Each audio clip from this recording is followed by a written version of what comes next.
ആദ്യത്തെ ഈ രാഹുൽ മാങ്കൂട്ടത്തിലുമായി ബന്ധപ്പെട്ടുകൊണ്ടുള്ള ഒരു വാർത്തയിൽ നിന്ന് തുടങ്ങാം, ഒരു അപ്ഡേഷനിൽ നിന്ന് തുടങ്ങാം നമുക്ക്.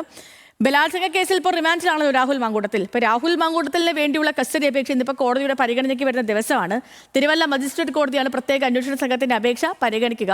കോടതി നിർദ്ദേശത്തിന്റെ അടിസ്ഥാനത്തിൽ മാവേലിക്കര സബ് ജയിലിൽ റിമാൻഡിലുള്ള രാഹുലിനെ ഇന്നിപ്പോൾ കോടതിയിൽ ഹാജരാക്കും. രാഹുലിനെതിരായ അന്വേഷണ റിപ്പോർട്ടും SIT ഇന്ന് കോടതിയിൽ സമർപ്പിക്കും. അതേസമയം രാഹുലിന്റെ ജാമ്യാപേക്ഷയും ഇന്ന് കോടതിയുടെ പരിഗണനയ്ക്ക് വരുന്നുണ്ട്. ഷപ്നയാണ് ഇതുമായി ബന്ധപ്പെട്ടുള്ള വിവരങ്ങളുമായി നമുക്കിപ്പം തത്സമയം ചേർന്നത്. Shapna, good morning. ഇപ്പോൾ രാഹുൽ മാങ്കൂട്ടത്തിനെതിരായ കേസുകളൊക്കെ ഇന്ന് കോടതിയുടെ പരിഗണനയ്ക്ക് വരുന്ന ദിവസമാണ്.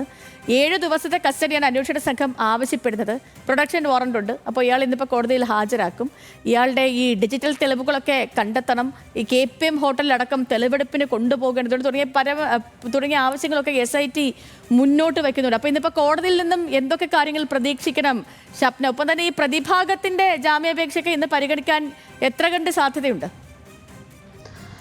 Sethu, good morning. ഈ രാഹുൽ മാങ്കൂട്ടത്തിൻ്റെ കസ്റ്റഡി അപേക്ഷ മാത്രമായിരിക്കും ഒരുപക്ഷെ ഇന്ന് കോടതി പരിഗണിക്കുക. ഇന്നലെ ഈ കസ്റ്റഡി അപേക്ഷയിൽ ഈ SIT ആവശ്യപ്പെട്ടിരുന്നത് 7 ദിവസത്തെ കസ്റ്റഡി ആയിരുന്നു. കാരണം തെളിവെടുപ്പ് നടത്തേണ്ടതുണ്ട്, അന്വേഷണത്തോട് സഹകരിക്കുന്നില്ല. ഈ അന്വേഷണവുമായി ഒരു രീതിയിലും രാഹുൽ ആദ്യഘട്ടത്തിൽ സഹകരിച്ചിരുന്നില്ല എന്ന് കോടതിയെ അറിയിച്ചിട്ടുണ്ട്.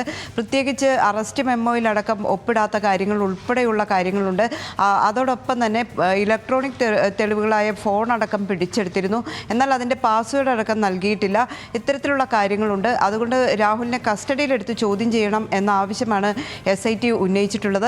ഇതിന്ന് ഒരുപക്ഷെ കോടതി പരിഗണിക്കാൻ സാധ്യതയുണ്ട്. കാരണം ഇന്ന് രാഹുലിനെ ഹാജരാക്കാൻ കോടതി ഇന്നലെ തന്നെ നിർദ്ദേശം നൽകിയിട്ടുണ്ട്. ഇന്നിപ്പോൾ ജയിലിൽ കഴിയുന്ന രാഹുൽ മാങ്കൂട്ടത്തിലെ കോടതിയിൽ പോലീസ് എത്തിക്കും. അതിനുശേഷമായിരിക്കും ഈ കസ്റ്റഡിയിൽ വിടുന്ന കാര്യങ്ങളിലേക്ക് കടക്കുക. ഒരു പക്ഷേ 2-3 ദിവസത്തിൽ കൂടുതൽ കസ്റ്റഡിയിൽ വിടാറില്ല. 7 ദിവസം ആവശ്യപ്പെട്ടാലും 2 ദിവസമോ അല്ലെങ്കിൽ 3 ദിവസമോ ആയിരിക്കും പോലീസിൻ്റെ കസ്റ്റഡിയിൽ വിടുക. ആ കസ്റ്റഡി കാലാവധി പൂർത്തിയായതിനു ശേഷം മാത്രമായിരിക്കും ജാമ്യാപേക്ഷ കോടതി പരിഗണിക്കുക. ഈ ജാമ്യാപേക്ഷ ഇപ്പോൾ മജിസ്ട്രേറ്റ് കോടതിക്ക് മുമ്പാകെയാണ് നിൽക്കുന്നത്. മജിസ്ട്രേറ്റ് കോടതിക്ക് ഈ ജാമ്യത്തിൽ തീരുമാനമെടുക്കാൻ അല്ലെങ്കിൽ ഇതിൽ ജാമ്യം നൽകാൻ കഴിയുന്ന കേസല്ല. കാരണം 3 വർഷത്തിൽ കൂടുതൽ തടവ് ലഭിക്കുന്ന കുറ്റകൃത്യങ്ങളിൽ ജാമ്യം നൽകേണ്ടത് സെഷൻസ് കോടതിയാണ്. അതുകൊണ്ട് ഇതൊരു പ്രൊസീജിയറിൻ്റെ ഭാഗമായിട്ടാണ് ഈ മജിസ്ട്രേറ്റ് കോടതിയിൽ ഈ ജാമ്യാപേക്ഷ നൽകിയിട്ടുള്ളത് തന്നെ.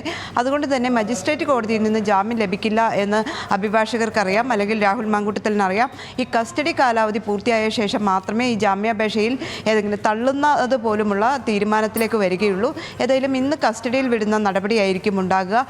അതിനുശേഷം ഈ വരുന്ന ദിവസങ്ങളിലായിരിക്കും തെളിവെടുപ്പടക്കം നടത്തുക. ഓക്കെ ഷപ്ന, ശരി.